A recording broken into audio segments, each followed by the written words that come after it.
Right folks, and welcome back. It's another day on the Land Rover Defender restoration. Put a video out yesterday, just what we've been doing. So we've got the Land Rover mostly stripped down and we're just down to the difficult bits now. There's some bits, I find it quite strange. So the new chassis doesn't come with gearbox mounts. It comes with engine mounts, but it doesn't come with gearbox mounts. I presume that is because they're bolt-on, so possibly you can do a clutch or a gearbox from underneath. But the thing is, these are quite rusty. You know, they will clean up, done with rust treatment or possibly galvanise them. But you can't buy replacement ones, you know. All the other brackets, most of them, you can buy off 2 or 3 suppliers on the internet, but I can't find these gearbox mounts, and it would just be much nicer to have galvanised ones that aren't going to rust, you know. The problem is I'm taking stuff to the galvanisers, but I really need these back on the chassis and painted before I take my load to the galvanisers, if that makes any sense. But yeah, I also can't find the bolts for them. See, like on eBay, people sell like suspension arm bolts, all that sort of stuff. But you don't seem to be able to get these bolts either. Now I know they're just a generic bolt, but I'll have to take them to a agricultural merchants or something and try and get some bolts and locking nuts the same size. So this shows you some of the stuff that we're dealing with. I think every Land Rover is the same, but this was one of the gearbox mounts. So I went to great effort at undoing the nut off the top, lifted the gearbox off, and that metal part of the mount was seized to the gearbox. So it ripped the gearbox mount apart, or maybe it was broken already. But then I didn't realise there wasn't even a bolt on the bottom. So that's obviously been being used for years and wasn't even bolted down. So I think she deserves new engine mounts and gearbox mounts by the looks of it. Right, so it's Sunday afternoon. I've been doing this for about 3.5 hours. I don't do a lot on a Sunday. So I've got paperwork to do for work and stuff, but we've got to the stage that we've had to tip the chassis up so we can get to some of the bolts. My angle grinder's just broken. The button's been sticking for a while, but it's stuck on, so it's a bit dangerous to use. So these big arms, the one this side I got 2 bolts undone, and the third one I had to cut.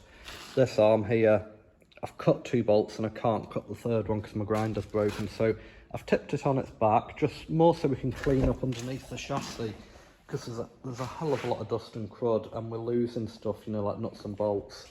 And also tipped it up to drain the rest of the fuel out the tank. So we've got 2 drums full, and that one's nearly full, so that's like about 55 litres of diesel out of there. There's a wee bit still dripping out, so I'm just going to leave it for the next couple of days like that. But at least now we've got it on its back, it's a bit safer to get the diesel tank out. So we'll drop the bolts, get the diesel tank out, pressure wash that, get the drawbar off, get those grab handles off, and then I think we're going to put her on the skids and roll her outside, and just leave the chassis outside for now, just so we can start copying the brake pipes and stuff. Still, well, obviously we're waiting for some of these brackets I've reordered off YRM. GDI products still haven't sorted out what's going on, so I've just not got any confidence in them. It's just customer service, you know, there's no phone number to phone them to sort it out, you know, probably a genuine mistake that they've made, but if I could get hold of somebody or a response to an email, it'd just be nice. So hopefully those parts will come Wednesday or Thursday. I'm only away for a couple of days this week, so yeah, hopefully get on with this. The gearbox mounts, I decided not to bother having them galvanised. When I've wire brushed them, they weren't too bad, it's just surface rust. So I've done them with 2 coats of the rust converter, the Aqua Steel. So that needs to it just needs to do its job for the next couple of days, and then I'll get a couple of coats of red oxide on them. Try and source some bolts from our agricultural merchants, and then hopefully get these gearbox mounts back on the chassis, ready for the build up. I found one Land Rover manual. Oh, and the hub nut spanner, I think that's a 52mm socket. That's come so we can start disassembling the front axle. So I found one Land Rover manual from the 90s that I've had for years. I can't find my Land Rover restoration manual. Heather moved it from next to the bed, so she's got to find it so we can, it's more to start knowing where like brake pipes start going and vacuum lines and breathers and stuff. So we've got the shock absorber mounts all painted. They were degreased, done with rust converter, wire brushed 2 or 3 times. Then they were done with aqua steel rust converter. They've had a couple of coats of red oxide, which isn't completely dry. They've then had 1 coat of the MIO coating, which is bitumen based, so it's mica cyanoxide. It's the same as what's on the chassis. I've then bolted them on with galvanised bolts. And they're going to get another paint when the chassis gets all painted. So we bought new washers and new nuts and stuff. So I think they'll do. I've also been, this is Thursday morning. Last night I was degreasing all these brackets, so I've given all the brackets a good clean. These are the new brackets that came off YRM. They're actually a lot better. They're actually kind of square and everything, and they've been deburred, fettled. They're far better quality. I know certainly on Facebook a lot of people said GDI parts are great. Yeah, but I would say YRM's a lot better, and they're more like the original OEM standard. So they've all been cleaned, degreased, washed. They need done with a Mordant T-wash this morning. They're not getting red oxide because they're just not going to rust the same because they're higher up. On the old chassis these parts aren't as rusty. So what we're going to do with these is just give them a coat of the MIO coating. There is some discrepancy which way around these brackets go. I think on my body they're the opposite way round to what it shows on all the books and all the instructions. So it could be on my old chassis that the outriggers are welded on wrong, in the wrong place. I'm not just sure. So I'm not going to bolt these down yet. I'm going to paint them and set them to one side. I was going to bolt them and paint it all together, but as you can see, there's some adjustment on the holes and that body needs strengthening. When we turn it upside down, like the aluminium's torn, so what we'll need to do is probably pop rivet a galvanised steel plate on, do it all with bitumen first so it doesn't react, and then we'll probably have to put a couple of lengths of angle iron to strengthen it, drill them where these brackets are going. But there's quite a bit of work to get the back body right. I know a lot of people just bolt them down. But if you watch a few other videos, Maximus Iron Thumper did a video of getting his back body aligned. His wasn't too bad, and then Britannia Restorations have done them. So basically what you need to do, the back bolts don't really adjust, so you bolt the back body down at the back. At the front you can shim it up and down, and what you need to do is get the bulkhead bolted down, get the bulkhead spaced at the bottom, and then run a string line along the curve on the body and line it up. If it doesn't line up to start off with, you're never going to get the doors to shut. So you've basically got to get the back body on, get the stays, the metal brackets that go between the back body and the bulkhead, get the bulkhead lining up. You've then got to make a stick and get your door gaps right. So run that stick up and down, so because that can be up to 1 inch out. If you get everything together, the wings on, the floor in, you're never going to be able to adjust everything. Right, so we're on to the back axle now. The back axle's in fairly good condition, but I think there's a wee bit of an oil leak off that diff. But I need to strip it down to shot blast it. You know, the brakes were working, the brake discs, I don't know if we'll use them again, depends how cheap they are. You know, it's had quite a lot of work probably 15-20 years ago. Like the springs are quite good. I think they'll shot blast. They're quite expensive, these springs, and so were those shock absorbers, although I've had to cut them. But I need to strip it all down to shot blast it and paint it, you know. Realistically, this could have just gone back on and coupled the brake pipes up, but you know, we're spending so much money and so much time, I might as well do it right. When I've took the half shafts out, they are the modern welded half shafts. Somebody's been in here fairly recently. I've had to bend that tab over. Now the hub spanner that you get from Land Rover's crud. It's just like an immersion heater spanner. But what I've ordered was a 52mm socket, I think it is.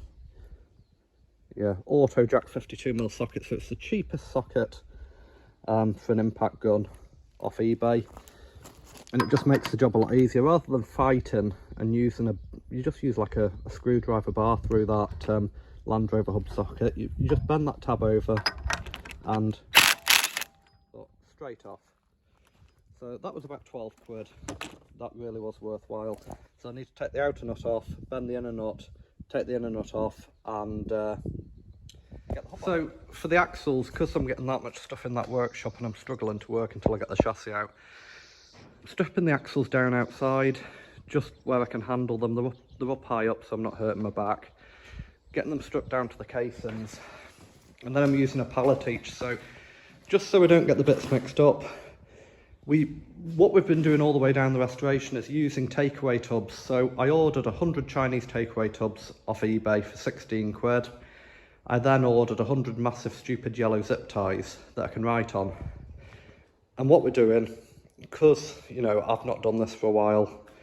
I did do engineering at college 20 odd years ago for a year, but I'm just keeping it simple stupid. So all the parts for the back axle are going on one pallet. Everything is going on that pallet. Springs, shocks, a lot. All the nuts and bolts are going in a tub and being marked back axle and going on that pallet. So like these springs, I'm going to put a yellow tie on and put rear suspension springs.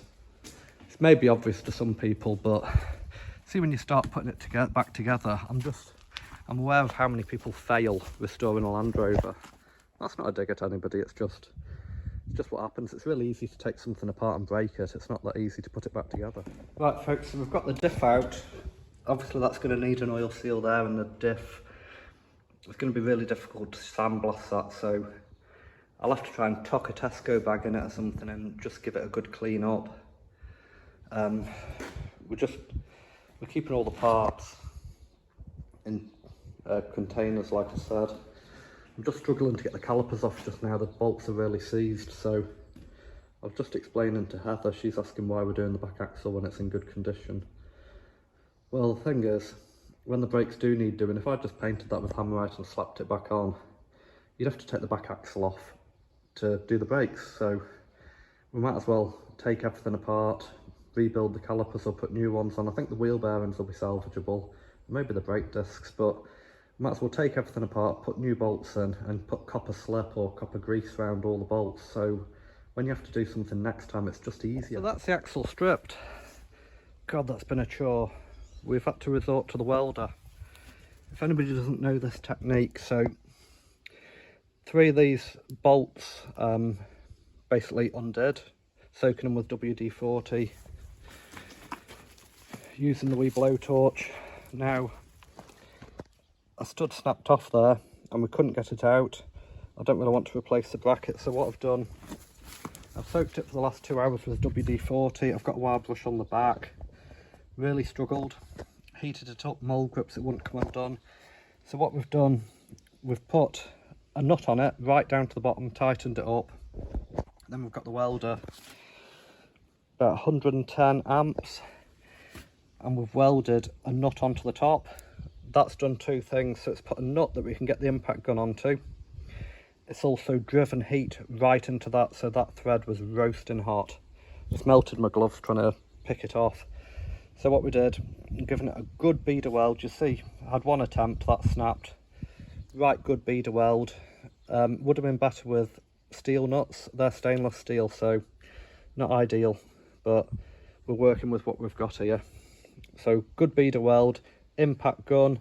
I tried it, it was stuck, back, forward, back, more WD-40, and she spun out. So that's the axle casting, all salvaged. There's actually no damage, I don't think. This ball joint here, if anybody knows what that is, I do not have a clue what it is, and I can't find them on eBay. But that, it's dropped down there because I've got the blowtorch on it. Again, I ended up using hammer and chisel. Where's the nut gone? There it is. So the nut's rather a mess. I couldn't get the roll pin, well, the split pin out, so I had to drill that out first, and then it was absolutely solid. So I put an 8mm drill bit through there, cut it with a cold chisel. It jumped then, and then I managed to hammer a socket on it and get the impact gun. We managed to get it undone, and a lot of battering with a lump hammer. That ball joint eventually gave free. We had to heat it up about 4 or 5 times. We're just trying to salvage everything, as you can probably guess. But that's the back axle stripped down, ready for shock blasting. Right folks, so I'm hiding in the shed because it's absolutely chucking it down. So that's me just finished stripping that rear axle down. I've managed to find the knuckle joint on eBay, so I've ordered one, that one that was broken. Needs to go away for shock blasting. I've actually put it on a pallet outside in the rain. I've just hit it with degreaser. I'd got some degreaser in a bucket there and the bucket started leaking, so I've just chucked it all over it, scrubbed it with a stiff brush, took the worst of the rust and paint and scale off with a wire brush. I'm just letting it soak, and I'll probably get some stuff together and drop it off at the mechanics on Monday, because the Range Rover's going in to get the back brakes done. Been waiting for a couple of months, really desperate for them to be done now. But yeah, so it's 2:15 just now. I've been on that since 8 o'clock this morning, so it took 6 hours solid to strip the back axle. I would think the front axle will be similar. So today, Thursday, like I said, I don't know what we'll be doing Saturday. Me and Heather have got something we're doing tomorrow.